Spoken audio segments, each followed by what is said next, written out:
এসে গণকদেরকে বলতো, গণকরা এগুলো বলে বলে মক্কায় বিভিন্ন ধরনের সংশয় তৈরি করতো। কিন্তু যখন কোরআন নাজিল হওয়া শুরু হলো, আকাশের নিরাপত্তা জোরদার করা হলো, এখন আর জিনারা উপরে যেতে পারে না। উপরে গেলে আগুনের গোলা ছোড়া হয় ওদের গায়ে। এবার জিনারা একটা মিটিং বসলো, তারা বলতেছে ঘটনা কি? আগে তো অনেক ফেরেশতাদের কথা শুনে এসে গণকদের বলে দিতে পারতাম, এখন তো এই সুযোগটা নেই। ঘটনা কি? What happen? নিশ্চয়ই পৃথিবীতে এমন নতুন কিছুর আগমন ঘটেছে যেটার প্রভাবে ঊর্ধ্ব জগতের নিরাপত্তা বলয়কে আরো মজবুত করা হয়েছে। কি সেটা খোঁজো। খুঁজতে খুঁজতে খুঁজতে খুঁজতে একদল জিন রাসূল সাল্লাল্লাহু আলাইহি ওয়াসাল্লাম ওকাজের এক বাজারের দিকে যাচ্ছিলেন। দ্য মেইন টাইম ফজরের সালাতে তিনি নামাজের ইমামতি করছেন। ওই সময়ে একদল জিন পাশ দিয়ে যাচ্ছিল। হঠাৎ তারা দাঁড়িয়ে থমকে দাঁড়ালো, দেখে যে আল্লাহ রাসূল সাল্লাল্লাহু আলাইহি ওয়াসাল্লাম কোরআন তেলাওয়াত করতেছেন। এই কোরআনের বাণী তারা কখনো শুনে নাই। তারা শুনে অবাক, এবং এই তথ্য নিয়ে জিনদের সর্দারের কাছে যেয়ে বলল, ঘটনা তো এটার কারণে এখন আকাশের নিরাপত্তা বেশি, আমরা আর উপরে যেতে পারি না। তারা যে বললো যে আমরা ঈমান এনে ফেলছি ওই নবীর উপর, ইন্না সামি'না কুরআনান আজাবা ইয়াহদি ইলা রুশদি ফাআমান্না বিহ। তারা বললো যে আমরা কি আজীব কোরআন শুনে আসলাম, যেটা সত্যের এবং হেদায়েতের দিকে পথ দেখায়, এবং ওয়ালান নুশরিকা বিরাব্বিনা আহাদা, আমাদের রবের সাথে আমরা শিরক করব না, আমরা আর মুশরিক থাকবো না, আমরা ঈমান এনে ফেললাম। তাহলে আল্লাহ রাসূল সাল্লাল্লাহু আলাইহি ওয়াসাল্লামের সুমধুর কণ্ঠের তেলাওয়াত শুনে শুধু মানুষ নয়, বরং জিনেরাও ইসলাম ধর্ম গ্রহণ করেছে। এখন প্রিয় নবীজি কিভাবে তেলাওয়াত করতেন আমরা শুনি। আমরা তো রমাদানের তেলাওয়াত করতেছি আলহামদুলিল্লাহ। আচ্ছা, আল্লাহ রাসূল সাল্লাল্লাহু আলাইহি ওয়াসাল্লাম তারতিলের সাথে তেলাওয়াত করতেন। তারতিল, ওয়ারাত্তিলিল কুরআনা তারতিলা, তোমরা তারতিলের সাথে তেলাওয়াত করো। তারতিলের মধ্যে দুইটা জিনিস থাকতে হয়, এক হচ্ছে ধীরে ধীরে, দুই হচ্ছে স্পষ্টভাবে। রিপিট, আবারও বলছি, তারতিল হচ্ছে ধীরে ধীরে পড়বেন, আবার স্পষ্ট, তখন এটা তারতিল হবে। আমাদের বাংলাদেশে আলহামদুলিল্লাহ এক দশক ধরে আমি বলে এসেছি যে তারাবির সালাতে খুব ধীরে পড়তে হবে, কোরআনের হক আদায় করে তারতিলের সাথে। আলহামদুলিল্লাহ অনেক বলার পরে এখন অনেক মসজিদে আলহামদুলিল্লাহ মসজিদ কমিটি সচেতন হয়েছে, ভালো কারীরা, হাফেজরা তারা খুব ধীরস্থির ভাবে পড়ায়। তারপরেও গ্রাম বাংলায় বা অনেক এলাকার মসজিদে এখনো এমন ভাবে কোরআন তেলাওয়াত করা হয় দ্রুত খতম দেওয়ার জন্য, এটা কোরআনের সাথে এক প্রকার বেয়াদবি হয়ে যায়। ইভেন মালয়েশিয়াতে অথবা ইন্দোনেশিয়াতে কোনো এক জায়গায় আমি একটা ভিডিও দেখলাম যে এমন ভাবে রুকুর উপরে সেজদা, আল্লাহু আকবার, সামি আল্লাহ, মানে 30 সেকেন্ডসে 2 রাকাত শেষ। আল্লাহ রাসূল সাল্লাল্লাহু আলাইহি ওয়াসাল্লাম 2 রাকাত পড়তে তাহাজ্জুদের নামাজে কত সময় নিতেন আমরা একটু দেখব। এইভাবে কিন্তু কোরআন তেলাওয়াত করতে নিষেধ করা হয়েছে, কারণ আল্লাহ বলেছেন ওয়ারাত্তিলিল কুরআনা তারতিলা, কোরআনটা তারতিলের সাথে তোমরা তেলাওয়াত করো। আল্লাহ রাসূল সাল্লাল্লাহু আলাইহি ওয়াসাল্লাম এভাবেই পড়তেন, ধীরে ধীরে স্পষ্টভাবে। ইয়ামুদ্দু বিহা সাওতাহু মাদ্দান, টেনে টেনে পড়তেন। আলহামদুলিল্লাহি রাব্বিল আলামিন, এই দেখেন টেনে পড়লাম। আর রহমানির রহিম মালিকি ইয়াউমিদ্দিন, টানতেছি না? ইয়ামুদ্দু বিহা সাওতাহু মাদ্দান, টেনে টেনে পড়তেন। ইউকাত্তিউ কিরাআতাহু আয়াতান আয়াতান, প্রত্যেক আয়াত শেষে থামতেন, পজ দিতেন। This is called tartil, ওয়ারাত্তিলিল কুরআনা তারতিলা। আনাস রাদিয়াল্লাহু তাআলা আনহু বলতেন, রুব্বা কারিন লিল কুরআন ওয়াল কুরআন ইয়ালআনুহু, কোরআনের অনেক তেলাওয়াতকারী আছে, তেলাওয়াতে সওয়াবের বিপরীতে লানত পায়। কোরআন পড়লে তো সওয়াব হওয়ার কথা, কিন্তু কোরআন তাকে কি করে? লানত করে। একটু মিলায় নেন নিজের সাথে যে আমাদের তেলাওয়াতটা কেমন।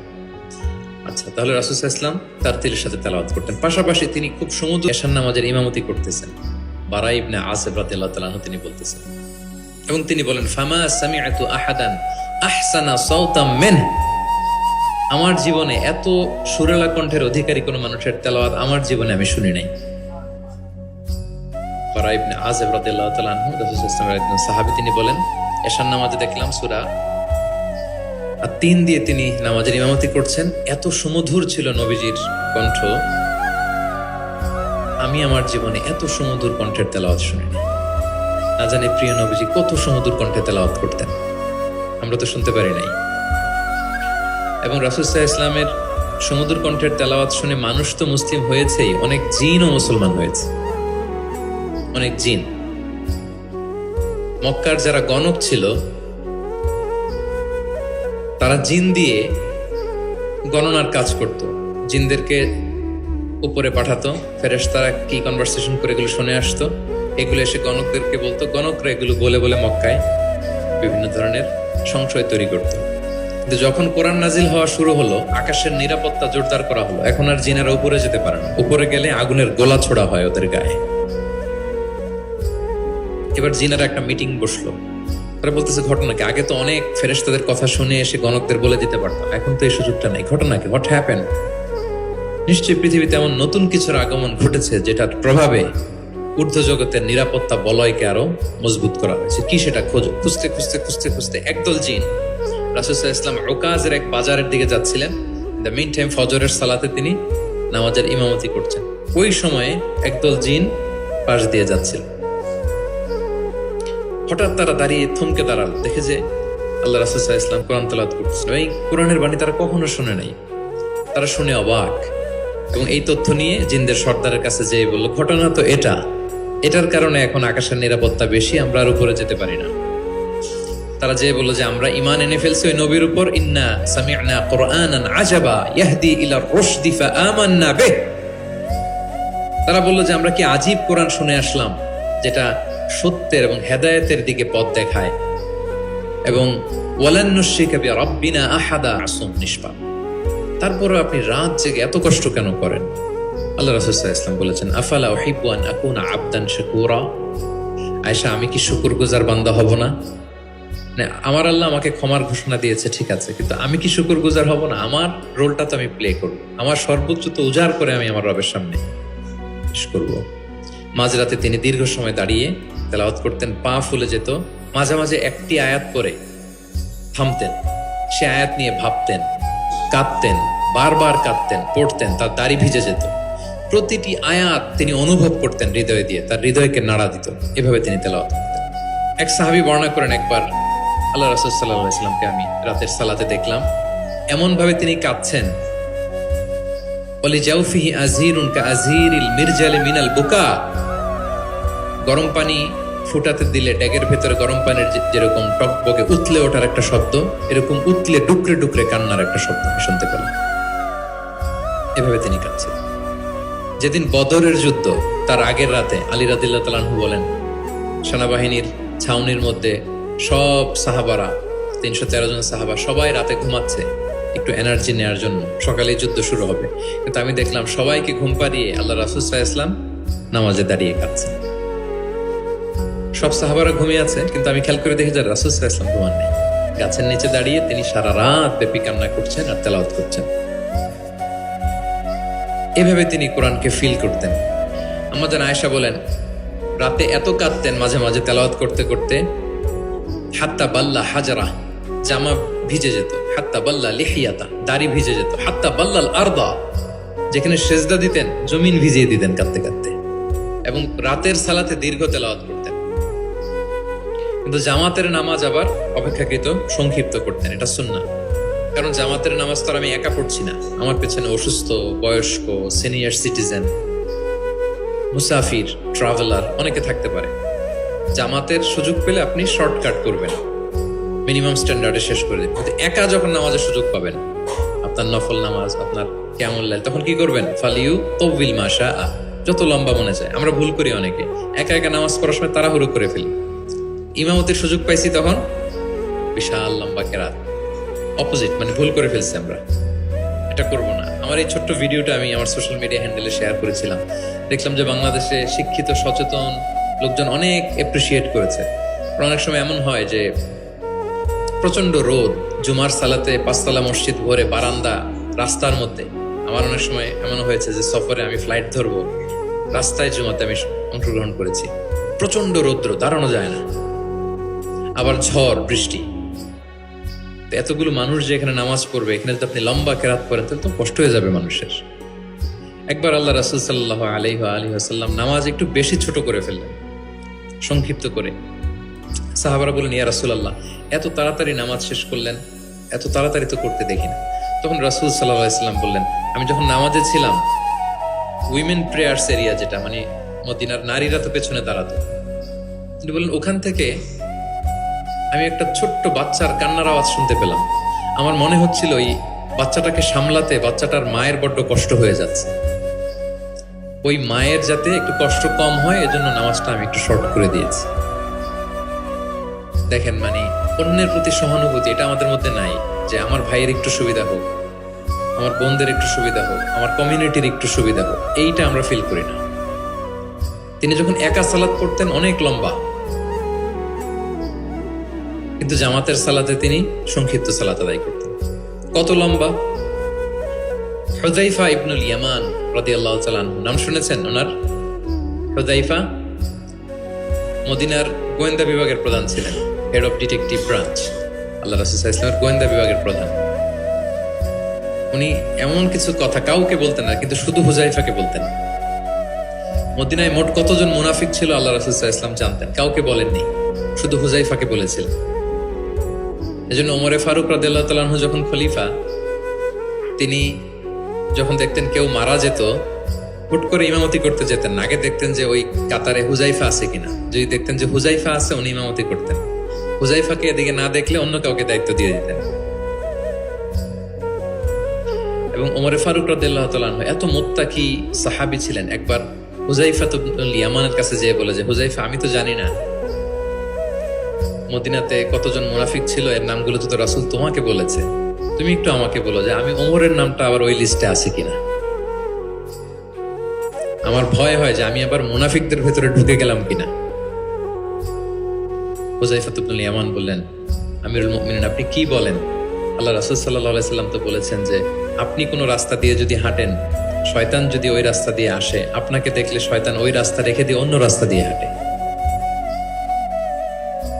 কোশ্চিনকালেও মুনাফিকদের লিস্টে আপনার নাম থাকতে পারে না। তো এই হুযাইফা ইবনুল ইয়ামান রাদিয়াল্লাহু তাআলা আনহু, উনি বললেন, একবার রাতে আমি আল্লাহ রাসূল সাল্লাল্লাহু আলাইহি ওয়াসাল্লামের সাথে কিয়ামুল লাইল মানে তাহাজ্জুদের নামাজে শরীক হওয়ার সুযোগ পেয়েছিলাম। একা একা নামাজ তিনি পড়তেছিলেন, হুযাইফা যে জয়েন করেছেন। তখন রাসূলুল্লাহ সাল্লাল্লাহু আলাইহি সাল্লাম সূরা বাকারা দিয়ে শুরু করলেন। কোন সূরা? বলেন, সবাই বলেন তো, কোন সূরা? কোরআনের সবচাইতে দীর্ঘতম সূরা। আয়াত কত? 286, মানে অনেক বড় সূরা।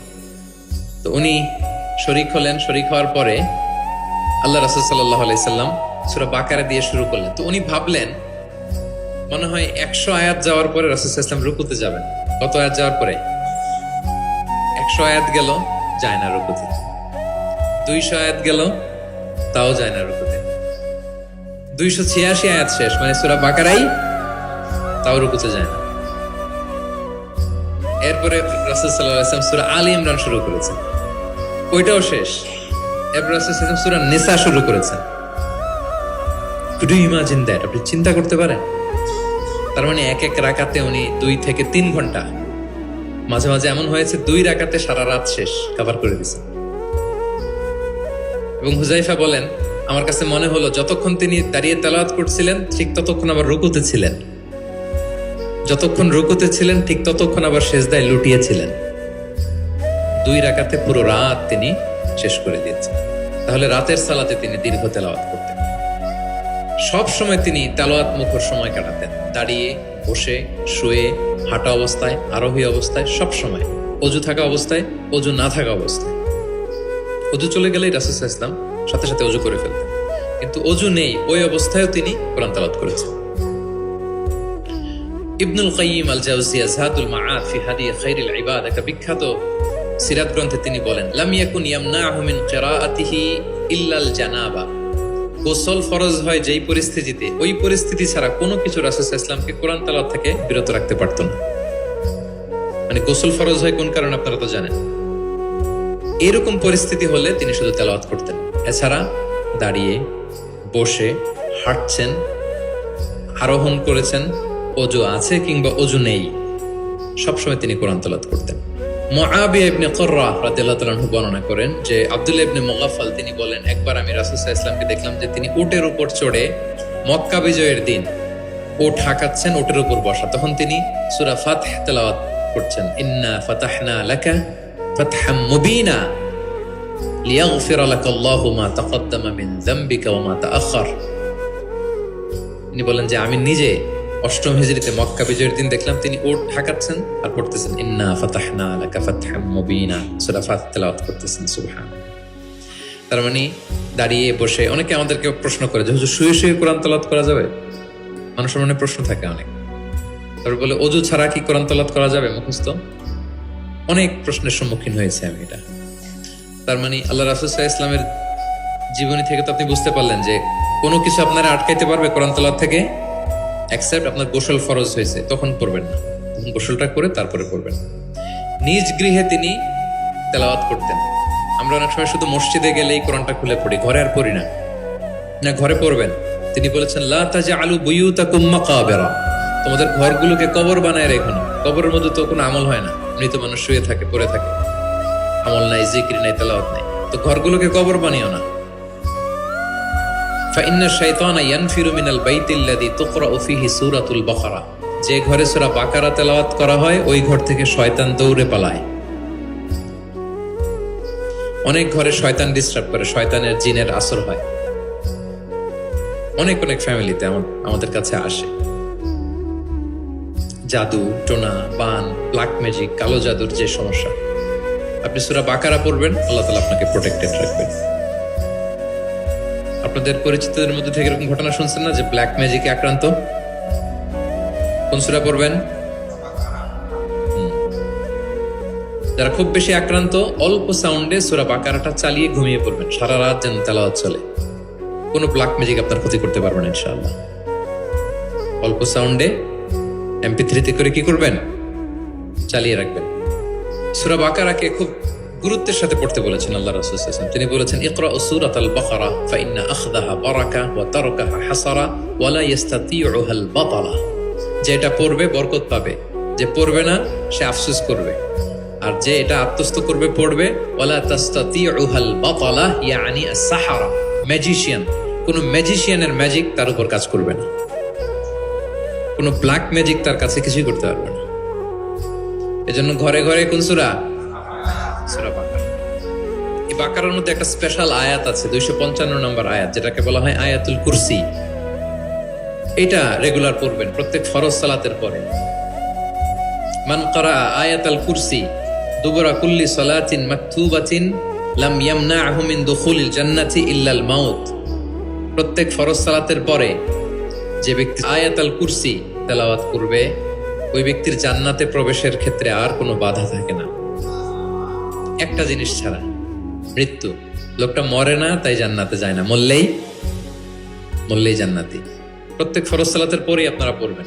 যারা পড়েন কন্টিনিউ করবেন, আর যারা পড়েন না মনে রাখবেন, নোটে রাখেন, যেটা আমরা রেগুলার ওয়াজিফা বানাবো। ইট শুড বি রেগুলার ওয়াজিফা। আল্লাহ রাসূল সাল্লাল্লাহু আলাইহি সাল্লাম তিনি বলেছেন যে 7 কেরাতের যেটা দিয়ে সহজ লাগে সেটা দিয়ে তেলাওয়াত করতে পারবো, মানে ফ্লেক্সিবিলিটি আছে। আমরা এটা একটু একাডেমিক আলোচনা হয়ে যায়, তারপরে বলে রাখি, আমরা যেই তেলাওয়াতটা করি বা কোরআন পড়ি, এটা রিওয়ায়াত হাফসান আসিমের তেলাওয়াত করি আর কি। এছাড়াও আরো অনেকগুলো 60টা কেরাত আছে, এগুলো যারা ইলমুল কেরাতে যারা মাহের তারা জানে। তো সেগুলো তো আপনি তেলাওয়াত করতে পারবেন, ফ্লেক্সিবিলিটি আছে।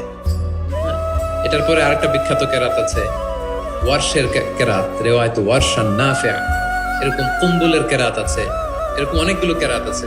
এই কেরাত আপনি পড়তে পারবেন। যেমন আরো সহজ করে বলি, আমরা যেমনি পড়ি ওয়াদ-দুহা ওয়াল লাইলি ইযা সাজা, আরেকটা মুতাওয়াতির সনদের এরকম কেরাত আছে, তারা পড়ে ওয়াদ-দুহি। আমরা পড়ি কি ওয়াদ-দুহা, ওই কেরাতে কি পড়ে ওয়াদ-দুহি। আমরা পড়ি ওয়াল লাইলি ইযা সাজা, ওরা পড়ে ওয়াল লাইলি ইযা সাজে। আমরা পড়ি ইহদিনাস সিরাতাল মুস্তাকিম, তারা বলে ইহদিনাস সিরাতাল মুস্তাকিম। আমরা পড়ি মালিকি ইয়াউমিদ্দিন, এরা পড়ে মালিকি ইয়াউমিদ্দিন। এরকম কিছু পার্থক্য আছে। তো ওই কেরাতগুলোও সহিহ মুতাওয়াত্তির সনদে আসছে। আল্লাহ রাসূল সাল্লাল্লাহু আলাইহি ওয়াসাল্লাম বলেন 7 কেরাতের যেটা দিয়ে সহজ লাগে তোমরা পড়ো।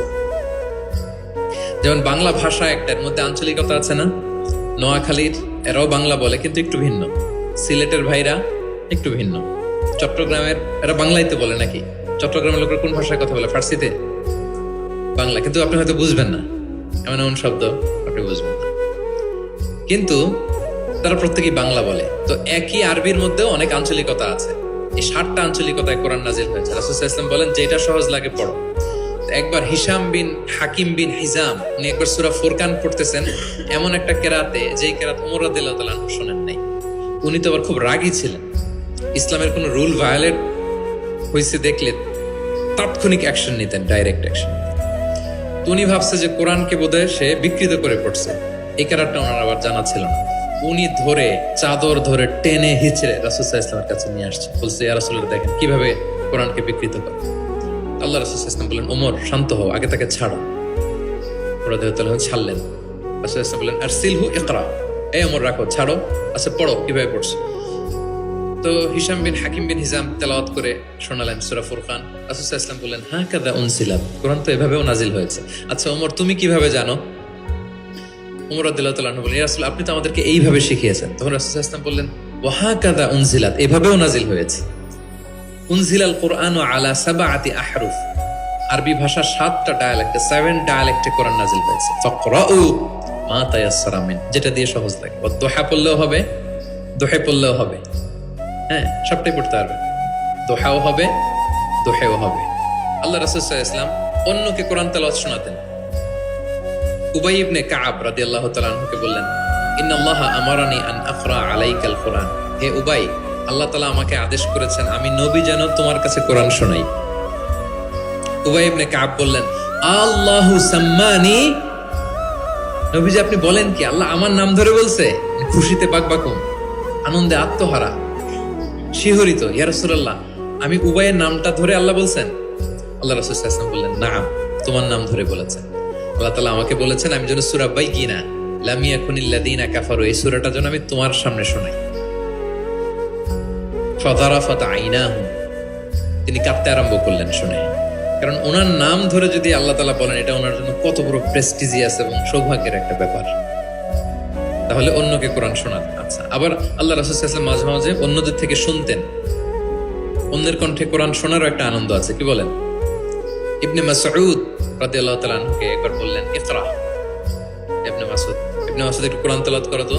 তো তিনি বললেন আকরা ওয়া আলাইকা উনজিল, হে নবী আপনার সামনে দাঁড়িয়ে আমি এত বড় স্পর্ধা আমি তেলাওয়াত করব, আপনার উপর আকাশ থেকে কোরআন নাজিল হয়। আল্লাহ রাসূল সাল্লাল্লাহু আলাইহি ওয়াসাল্লাম বললেন ইন্নী উহিব্বু আন আসমাআহু মিন গায়রি, আমি তোমাদেরকে শোনাতে যেমনি পছন্দ করি তোমাদের থেকে শুনতেও পছন্দ করি। তিনি সূরা নিসা তেলাওয়াত করে শোনালেন। কেন শুনলেন? আব্দুল্লাহ ইবনে মাসউদ থেকে। কারণ আল্লাহ রাসূল সাল্লাল্লাহু আলাইহি ওয়াসাল্লাম টার্গেট করেছিলেন যে আব্দুল্লাহ ইবনে মাসউদ এই উম্মার কোরআনের টিচার হবে। কি হবে? মানে যার যেদিকে মেধা আল্লাহ রাসূল সাল্লাল্লাহু আলাইহি ওয়াসাল্লাম ওই প্রতিভা ওইদিকে কাজে লাগাতেন। যার যেদিকে মেধা, এই যে বললাম হুযাইফা ইবনুল ইয়ামান গোয়েন্দা বিভাগের প্রধান, কেন জানেন? তার এই দিকে আগ্রহ বেশি। মুআদ ইবনে জাবাল উনি মদিনা রাষ্ট্রের সিনিয়র আমলা ছিলেন, প্রশাসনিক কাজ ভালো বুঝতেন। হাসান বিন সাবিত লেখালেখি জানতেন, ওনাকে জাতীয় কবি ঘোষণা দিয়েছেন যে তুমি ন্যাশনাল পয়েন্ট, যাও কবিতা লিখো। একবার মক্কা থেকে তিনি ফিরতেছেন, নামাজ হবে, এক সাহাবী আজান দিচ্ছেন। তো কিছু মুশরিক ছেলে এখনো মুসলিম হয় নাই, ওরা আজানকে ব্যঙ্গ করতেছে। মুখ ভেঙানো বোঝেন না, মানে যেটা বলে ওইটাই ব্যঙ্গ করে করে বলতেছে। তো দেখেন রাসূল সাল্লাল্লাহু আলাইহি ওয়াসাল্লাম রেগে যাওয়ার কথা ছিল না, আজান দিচ্ছে আমার সাহাবী আর মুশরিক ছেলেগুলো তাকে ব্যঙ্গ করতেছে। উনি রেগে না যেয়ে দেখলেন যে মুশরিক ছেলেগুলোর মধ্যে একটা ছেলের কণ্ঠ তো খুব চমৎকার, ওকে ডাকলেন, ডেকে ওর মাথার চুলের ঝুঁটি বেঁধে ধরলেন, বললেন এই একটু আগে কি বলতেছিলে, জোরে বলতো, না আরো জোরে বলো। এবার সে বলতে আরম্ভ করতেছে, কিন্তু আশহাদু আন্না মুহাম্মাদুর রাসূলুল্লাহ এটা আর বলে না, এটা বললে তো শাহাদাত দেয়া মুসলিম হয়ে যায়। রাসূল ধমক দিয়ে বললেন এই বলো, এটাও বলো। তখন সে এটাও বলছে, মাথার চুলের ঝুঁটি ধরে বলছে। বলার পরে রাসূল সাল্লাল্লাহু তার জন্য দোয়া করলেন, ওই দোয়ার বরকতে সে কালিমা পড়ে মুসলমান হয়ে গেল। এবার আল্লাহ রাসূল সাল্লাল্লাহু আলাইহি বললেন তোমার কণ্ঠ যেহেতু সুন্দর, তোমাকে আমি মক্কার মসজিদের মুয়াজ্জিন বানাই দিলাম, তুমি যে আজান দিবা। দেখেন কেমন একটা ঘটনাকে কিভাবে টুইস্ট করে অন্যদিকে নিয়ে গেলেন। রেগে যাওয়ার কথা ছিল, কিন্তু দেখলেন যে প্রতিভা আছে তো এর মধ্যে, এত উঁচু গলা, একে মুয়াজ্জিন বানানো যায়। তিনি হয়ে গেলেন বাইতুল্লাহর মুয়াজ্জিন। এবং ওই যে মুশরিক থাকা অবস্থায় ওনার মাথার চুলের ঝুঁটি ধরে রাসূল সাল্লাল্লাহু আলাইহি ওয়াসাল্লাম বলছেন এই আজান দাও। ওই যে রাসূল সাল্লাল্লাহু আলাইহি ওয়াসাল্লামের বরকতের হাত মাথার চুলে লেগেছিল, উনি মৃত্যুর আগ পর্যন্ত ওই চুলগুলো আর কাটেন নাই কোনোদিন। উনি এদিকে চুল কাটতেন, এদিকে কাটতেন, এদিকে কাটতেন, সামনের চুল কাটতেন না। যখন জিজ্ঞেস করা হতো আপনি এরকম হেয়ার কাট কেন আপনার, বলছে আমি মুশরিক অবস্থায় আমার প্রিয় নবীজি আমার মাথার চুলের ঝুঁটি ধরে আমাকে আজানের তালিম দিয়েছিলেন, ওনার বরকতময় হাতের ছোঁয়া আমার এই চুলে লেগেছে, আমি চাই এই চুলগুলো সাথে নিয়ে আমি কবরে যাব। এবং ওই চুলগুলো সাথেই ওনাকে কবর দেওয়া হয়েছে। ওই চুলগুলোকে উনি পেঁচিয়ে একটা পাকড়ির মতো করে, বড় হয়ে গেছে তো অনেক, এটা পেঁচিয়ে পাকড়ির মতো করতেন, এরপরে উনি টারবান পরতেন, পাগড়ি পরতেন। তাহলে প্রিয় ভাইয়েরা, আব্দুল্লাহ ইবনে মাসউদ রাদিয়াল্লাহু তাআলা আনহুকে রাসূল সাল্লাল্লাহু আলাইহি ওয়াসাল্লাম টার্গেট করেছিলেন যে উনি এই উম্মতের কোরআনের টিচার হবে। কি হবে? এজন্য বলেন পড়ো তো। ইবনে মাসউদ তিনি পড়ে শোনালেন এবং তিনি বলেছেন, মান আহাব্বা আন ইয়াকরা আল কুরআনা গাদ্দান কামা উনজিল ফালইয়াকরাহু আলা কিরাআতি ইবনে উম্মি আবদ। জিবরিল যেভাবে কোরআন নাজিল করেছে হুবহু এইভাবে কোরআন যে শিখতে চায় সেজন্য ইবনে মাসউদের কাছে কোরআন শিখে। সাহাবারা ইবনে মাসউদ রাদিয়াল্লাহু তাআলা আনহুর কাছে এভাবে কোরআন শিখতেন। তাহলে দেখেন, কোরআন অন্যকে শোনাতেন, অন্যদের থেকে শুনতেন এবং কোরআন যারা শিখে এবং শেখায় তাদেরকে তিনি শ্রেষ্ঠ বলে ঘোষণা দিয়েছেন। খায়রুকুম মান তাআল্লামাল কুরআনা ওয়া আল্লামা। যে কোরআন শেখে এবং শেখায় সে তোমাদের মাঝে শ্রেষ্ঠ। আপনি যদি শিখেন, লজ্জার কিছু নাই যে বয়স আমার 40 হয়ে গেছে, 50 হয়ে গেছে, আমি তো পারি না। না, এটা আপনার জন্য সৌভাগ্যের। It's a blessing, you are lucky, it's an honour. আল্লাহ যে সুযোগ দিয়েছেন আপনি শিখবেন, কোরআন শোনাবেন। আপনি যদি শোনান আপনি শ্রেষ্ঠ, যিনি আপনাকে শোনায় সেও শ্রেষ্ঠ। মানে এমন এক মেকানিজম, কোরআন শিখলেও সে শ্রেষ্ঠ, আবার যে শেখায় সেও শ্রেষ্ঠ। আমরা এই অ্যাক্টিভিটিজের সাথে যেন জড়িত থাকি এবং কারো সুন্দর কণ্ঠ দেখলে আল্লাহ রাসূল সাল্লাল্লাহু আলাইহি ওয়াসাল্লাম প্রশংসা করতেন। আবু মুসা আল-আশআরী রাদিয়াল্লাহু তাআলা আনহু একবার মসজিদে নববীতে তেলাওয়াত করতেছিলেন, আল্লাহ রাসূল সাল্লাল্লাহু আলাইহি ওয়াসাল্লাম পাশ দিয়ে যাচ্ছেন। আরেক বর্ণনা আছে ওনার ঘরে তেলাওয়াত করতেছিলেন, উনি রাতে ওনার বাসার পাশ দিয়ে যাচ্ছেন। হঠাৎ কান লাগিয়ে শুনলেন এত সুন্দর গলা। তিনি বুঝতে পারলেন এটা আমার আবু মুসা আল-আশআরীর কণ্ঠ। তো সকালবেলা ফজরের পরে আবু মুসাকে ডেকে বললেন, আবু মুসা, লাকাদ উতিতা মিজমারান মিন মাযহামিরি আলি দাউদ। দাউদ নবীর গলায় আল্লাহ যে সুরের ঝংকার দিয়েছেন, এই উম্মতের মধ্যে তোমার গলায় আল্লাহ সে সুরের লোহরি ঢেলে দিয়েছেন। তাও মুসা বলে, ইয়া রাসূলুল্লাহ, আমি তো কখনো আপনার সামনে তেলাওয়াত করিনি, আপনি কি করে বুঝলেন? তো রাসূল সাল্লাল্লাহু আলাইহি ওয়াসাল্লাম বলেন, গত রাতে তোমার ঘরের পাশ দিয়ে যাচ্ছি, তোমার তেলাওয়াত শুনে আমি থমকে দাঁড়িয়েছি, যতক্ষণ পড়েছো আমি শুনেছি। আবু মুসা আল-আশআরী তো অবাক হলেন, বললেন, ইয়া রাসূলুল্লাহ, আপনি দাঁড়িয়ে আমার তেলাওয়াত শুনেছেন, এটা যদি জানতাম আমি যে আরো কত সুর করে পড়তাম, আমি যে আরো কত সুর দিয়ে পড়তাম, ফজর পর্যন্ত পড়তাম। দাউদ আলাইহিস সালাম নবীদের মধ্যে সবচেয়ে সুরেলা গলার নবী ছিলেন। ওনার উপরে জাবুর কিতাব নাজিল হয়েছিল। আকাবা একটা উপসাগর আছে জর্ডানে, আমি এবার জর্ডান ভিজিটে দেখে এসেছি। আকাবা উপসাগরের তীরে বসে তিনি যখন জাবুর তেলাওয়াত করতেন, আকাবা উপসাগরের মাছগুলো সব চলে আসতো তেলাওয়াত শুনতে। এত সুর ছিল ওনার গলায়। নবী আলাইহিস সালাম বলেন যে দাউদ নবীর গলায় যে সুর দিছে, আমার সাহাবীদের মধ্যে আল্লাহ তোমার গলায় সেই সুর ঢুকাই দিছে। তো নবী যদি প্রশংসা করে একজন সাহাবীর তেলাওয়াতের, ওনার কেমন লাগবে বলেন তো? হ্যাঁ, ভালো লাগবে। তিনি তেলাওয়াতের প্রশংসা করতেন এভাবে। তিনি রমাদানে সবচেয়ে বেশি তেলাওয়াত করতেন, যে সময়টা আমরা কাটাচ্ছি। আমরা কোন মাস কাটাচ্ছি এখন? সাইয়্যিদুশ শুহুর, 12 মাসের মধ্যে শ্রেষ্ঠতম মাস। এই মাসে সবচেয়ে তেলাওয়াত করতেন। আম্মাজান আয়েশা রাদিয়াল্লাহু তাআলা আনহা বলেন, লা আ'লামু রাসূলুল্লাহি সাল্লাল্লাহু আলাইহি ওয়াসাল্লাম ক্বারা আল কুরআনা কুল্লাহু ফি লাইলাতিন কাত্তু গায়রা রমাদান। রমজান ছাড়া কোন মাসে মানে এক রাতে পুরো কোরআন পড়ে ফেলছেন এরকম আমি দেখিনি। শুধু রমাদানেই দেখেছি এত তেলাওয়াত করতে। এবং বছরব্যাপী যা নাজিল হতো, আল্লাহ রাসূল সাল্লাল্লাহু আলাইহি সাল্লাম রমাদানে সেটা রিভাইজ করতেন। এবং রমাদানের প্রতি রাতে জিবরিল আলাইহিস সালামের সাথে রাসূল সাল্লাল্লাহু আলাইহি ওয়াসাল্লামের মিটিং হতো প্রতি রাতে। তার মানে 30 দিনে কয়টা মিটিং? 30টা মিটিং। কি হতো এই মিটিং এ?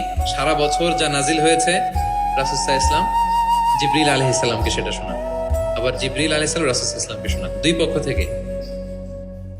আর যে বছর আল্লাহ রাসূল সাল্লাল্লাহু আলাইহি ওয়াসাল্লাম ইন্তেকাল করেছিলেন, ওই বছর পুরো কোরআনটা দুইবার জিবরিল আলাইহিস সালাম আল্লাহ রাসূল সাল্লাল্লাহু আলাইহি ওয়াসাল্লামকে শুনিয়েছেন, আবার আল্লাহ রাসূল সাল্লাল্লাহু আলাইহি ওয়াসাল্লাম দুইবার জিবরিল আলাইহিস সালামকে শুনিয়েছেন। আজকে থেকে নিয়ত করেন, আমরা শোনাবো। আপনি ভাবিকে শোনাবেন, ভাবি আপনাকে শোনাবে, আপনি আপনার মেয়েকে শোনাবেন, আপনার মেয়ে আপনাকে শোনাবে, যে সূরাটাই পারেন। ঘরটা একটা কোরআনময় ফ্যামিলি হবে আমাদের ফ্যামিলিটা, কি বলেন? এরকম বরকতময় ফ্যামিলি আমরা চাই না? এবং সাহাবাদেরকে উদ্বুদ্ধ করতেন বিভিন্ন সূরার ফজিলতের কথা বলে বলে, যে এটা এই সূরা পড়ো, এই ফজিলত। একবার উবাই ইবনে কাব রাদিয়াল্লাহু তাআলা আনহুকে বললেন, আতুহিব্বু আন উআল্লিমাকা সূরাতান লাম ইয়ানজিল ফিত তাওরাত ওয়ালাল ইনজিল ওয়ালা যাবুর। হে উবাই, তুমি কি চাও যে আমি তোমাকে এমন একটা সূরা শিখাবো যেটার মতো মর্যাদাপূর্ণ সূরা তাওরাতেও নাই, ইনজিলেও নাই, জাবুরেও নাই, কোথাও নাই, এত মর্যাদাপূর্ণ? তিনি বললেন, বালা ইয়া রাসূল, অবশ্যই শিখাবেন। তখন আল্লাহ রাসূল সাল্লাল্লাহু আলাইহি ওয়াসাল্লাম বলেন, সেই সূরাটা তুমি নিজেই জানো। সেটা কি? সেটা হচ্ছে কাইফা তাকরাউ ফিস সালাহ, তুমি নামাজে কোন সূরা পড়ো, মানে কোন সূরা ছাড়া নামাজ হয় না, বলেন তো? সূরা ফাতিহা। আল্লাহ রাসূল সাল্লাল্লাহু আলাইহি ওয়াসাল্লাম বললেন, এই সূরা ফাতিহা এটা যেন তেন কোনো সূরা নয়, এর মতো মর্যাদাপূর্ণ সূরা তাওরাত, জাবুর, ইনজিল কোথাও আসেনি। ইন্নাহা লাহিয়া সাবউল মাসানি ওয়াল কুরআনুল আযীম, এটা নিত্য পাঠনীয় সপ্ত বাক্য। সূরা ফাতিহায় মোট কয়টা বাক্য? 7টা। সবাই বলেন কয়টা? যেটা বলে সাবউল মাসানি, মানে সব সময় পড়া হয় এমন 7টা বাক্য। ওয়ালাকাদ আতাইনাকা সাবআম মিনাল মাসানি ওয়াল কুরআনুল আযীম, সব সময় পড়তে। আবু হুরায়রা রাদিয়াল্লাহু তাআলা আনহু বলেন যে আল্লাহ রাসূল সাল্লাল্লাহু আলাইহি ওয়াসাল্লাম একবার আমাদেরকে উৎসাহ দিয়ে বললেন যে একটা সূরা আছে, এই সূরার 30টা আয়াত, এই সূরা যদি কেউ তেলাওয়াত করে, এই সূরা কিয়ামতের দিন এই তেলাওয়াতকারীর পক্ষে আল্লাহর কাছে সুপারিশ করবে, এমনকি তর্ক করবে যতক্ষণ আল্লাহ তাআলা তেলাওয়াতকারীকে জান্নাতি হিসেবে ঘোষণা না দেয়। বলেন তো কোন সূরা এটা? সূরা মুলক। অনেক মানুষ, আলহামদুলিল্লাহ শতাধিক মানুষ দেশে বিদেশে এয়ারপোর্টে আমাকে দেখা হইলেই বলে যে শেখ আপনার সূরা মুলকের তাফসীর শুনে আমি সূরা মুলক মুখস্থ করেছি। আমার সৌভাগ্য। অনেকে বলে যে সাইয়্যিদুল ইস্তিগফার আপনার আলোচনা থেকে শুনে মুখস্থ করেছি। তারপর অনেকে বলেছে যে আস্তাগফিরুল্লাহর আমলটা আপনার আলোচনা থেকে শুনে আমরা অভ্যস্ত হয়েছি, আলহামদুলিল্লাহ। এটা অভ্যাস করবেন, সূরা মুলক তেলাওয়াত করবেন। কয় আয়াত সূরা মুলকে? এক মাসে কয় দিন? প্রতিদিন যদি একটা আয়াত মুখস্থ করেন 30 দিনে সূরা মুলক হয়ে যাবে না? কঠিন? বেশি কঠিন? করবেন। এভাবে ফজিলতের কথা বলে আল্লাহ রাসূল সাল্লাল্লাহু আলাইহি ওয়াসাল্লাম সাহাবাদেরকে উদ্বুদ্ধ করতেন। গত বছর আমার একটা বই এসেছে কোরআনের উপর এক নজরে কোরআন, নাম শুনেছেন না আপনারা? সবগুলো সূরার ফজিলত আমরা ওখানে নিয়ে এসেছি। 114 সূরার ফজিলতকে আপনি পাবেন এবং পড়লে আপনার আরো বেশি মন চাইবে সূরাটার তাফসীর জানতে, অর্থ জানতে, মুখস্থ করতে। এই সূরার ফজিলত কি, সূরার মূল আলোচনা কি, এই সূরা নাজিলের প্রেক্ষাপট কি, এর মধ্যে লেসন কি, মেজর থিম কি, আমি যেভাবে তাফসীর করে আপনাদেরকে শোনাই ওইভাবেই সহজ করে করে প্রত্যেকটা সূরা 5 থেকে 6 পৃষ্ঠায় কভার, যত বড় সূরা হোক একেবারে সামারি নিয়ে এসেছি।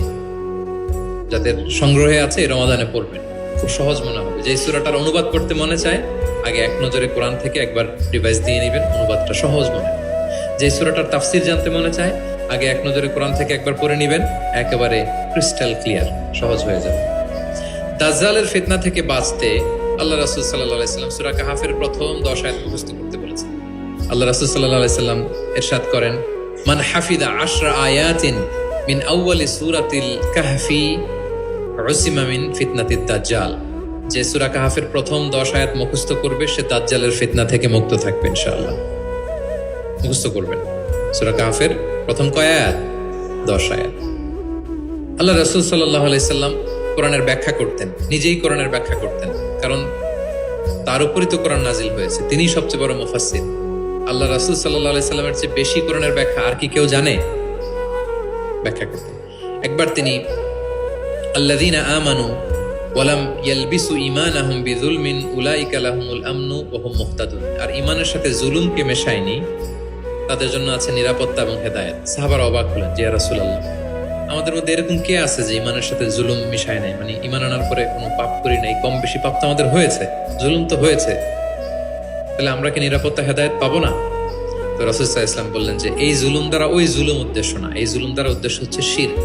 এই জুলুম দ্বারা উদ্দেশ্য কি? এই যে ব্যাখ্যা করে দিচ্ছেন, সাহাবীদের ভুল ধারণা ভাঙায় দিচ্ছেন। তিনি বলতেছেন, তোমরা কি লোকমান আলাইহিস সালামের ওই নসিহত পড়ো নাই যে লা তুশরিক বিল্লাহ ইন্না শিরকা লা যুলমুন আযীম? আপনার ছেলেকে বলতেছেন যে বাবা শিরক করো না, শিরিক সবচেয়ে বড় জুলুম। শিরিক সবচেয়ে বড় কি? কারণ এই জুলুমটা মানুষ কার উপর করে? আল্লাহর উপর করে। তাহলে জুলুম মানে হচ্ছে এই আয়াতের মধ্যে শিরক।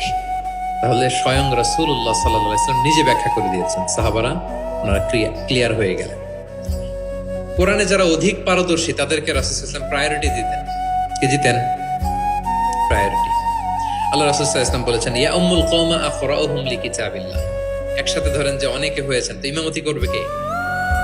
আমরা 5 ভাই একসাথে হইছি, নামাজের সময় হইছি, ইমামতি কে করবে? যে কোরআন ভালো জানে, আকরাউহুম লিকিতাবিল্লাহ, আল্লাহর কিতাব যে বেশি জানে, বেশি ব্যাখ্যা জানে, বেশি মুখস্থ সে। আচ্ছা, ওয়া ইন কানাত কিরাআতুহুম সাওয়া, যদি তাদের সবার কেরাত সমান হয় তখন রাসূল সাল্লাল্লাহু আলাইহি ওয়াসাল্লাম বলেন ফাইয়া উম্মুহুম আকদামুহুম হিজরাতান, তাহলে যে আগে হিজরত করছে সে, মানে তখন যে আগে হিজরত করেছে তাদের মর্যাদা বেশি ছিল। ফাইন কানু ফিল হিজরাতি সাওয়া, হিজরতেও যদি সমান হয়, ধরেন যে 5 জন একসাথে হিজরত করছিল, এই 5 জন মিলে এখন নামাজ পড়ছে, তো এখন কে? আল্লাহ রাসূল সাল্লাল্লাহু আলাইহি ওয়াসাল্লাম বলেন ফাইয়া উম্মুহুম আকবারুহুম সিন্না, যার বয়স বেশি সে, যে সিনিয়র সে ইমামতি করবে। তাহলে সবচেয়ে বেশি অগ্রাধিকার কাকে দিলেন? যে কোরআন বেশি জানে। এবং তিনি দোয়া করতেন, আল্লাহ কোরআনকে আমার হৃদয়ের বসন্ত বানিয়ে দেন, আল্লাহ আমার অন্তরের জ্যোতি বানিয়ে দেন, আল্লাহ আমার কষ্ট দূরের কারণ বানিয়ে দেন। এই দোয়াটা মালয়েশিয়াতে তো কুনুতের মধ্যে সবসময় পরে দেখি আমরা, আল্লাহুম্মা জাআলিল কুরআনাল আযীমা রাবিআ কুলুবিনা ওয়া নূরা সুদুরিনা ওয়া জালাআ আহসানিনা ওয়া যাহাবা হুমুমিনা ওয়া গুমুমিনা। শুনছেন না আপনারা? যে ভাষায় বলেছেন সেটা হচ্ছে তাজআলুল কুরআনা রাবিআ কলবি, আল্লাহ এই কোরআনকে আপনি আমার অন্তরের বসন্ত বানান, প্রশান্তি বানান। নূরা সাদরি, আমার অন্তরের বুকের আলো বানান।